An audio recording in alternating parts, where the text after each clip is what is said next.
Hi guys, kwento ko lang pala sa inyo yung nangyari noong December 2024. So ito yung panahon na mag-isa na lang si ate sa Japan at wala siyang kasamang magpapasko at mag-New Year. Kaya ang ending, pinapunta nila ako sa Japan para may kasama siya. Kaso, lalapag dapat ako sa Nagoya. First time kong makakapunta ng Nagoya nang mag-isa. Binigyan naman ako natin ng instructions kung anong gagawin, kung saan tren sasakay.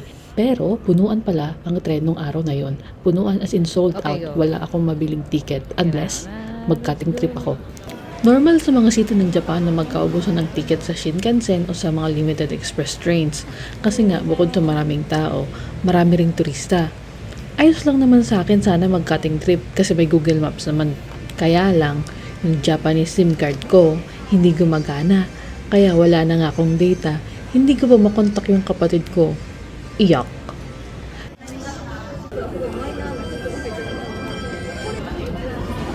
Ito namang Disney Classic na papanoorin namin sa Osaka Festival Hall ito.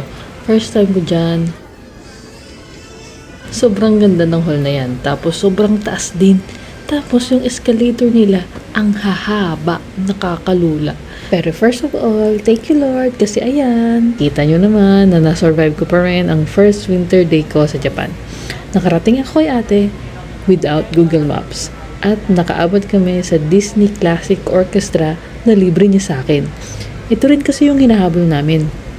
Nakalapag ako sa Japan ng mga 5 a.m. Tapos nakarating ako sa Osaka after 1 p.m. na.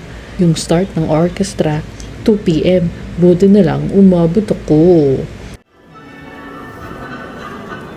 During performance, bawal pala mag-video sa loob. Kaya syempre hindi namin pwedeng ipakita sa inyo. Pero pwede namin ipakita kung yung loob ng festival hall. Garungolog kita ha.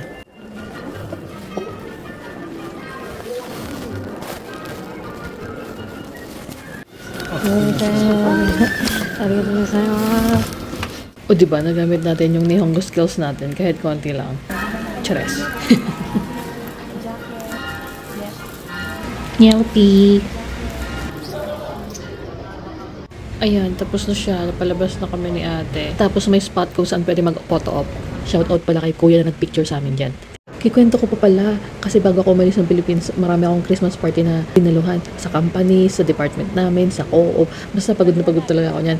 Kaya nung duman ako sa immigration, tinanong ako nung IO kung ano daw gagawin ko. Tapos hindi ko nasagot. Grabe na mental block ako. Pero ito, nagawa naman ng paraan. Nakalusot pa rin naman ako. Thank you Lord.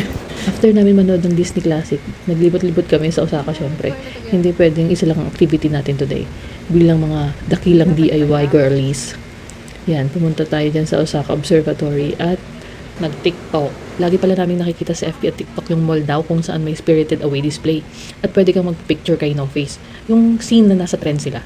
Hinahanap talaga namin sila sa loob ng Parco Mall. Buti na lang nakita namin. Ayos. Na-realize ko, first time ko palang magse-celebrate ng New Year na hindi kasama sina Papa at Mama. Medyo iba sa feeling. Nakakamiss sila, syempre. Pero di ko rin ma-imagine, what if mag-isa lang si ate sa Japan? Sigurado, mas malungkot siya. Kaya, para sa lahat ng Pilipino na patuloy na nagtitiis sa ibang bansa, salamat po sa inyong sakripisyo. Naway makamit na nating lahat ang ginhawang matagal na nating pinapanalangin. Hindi pa man ngayon, pero sana, soon. Ingat po and God bless. Matane!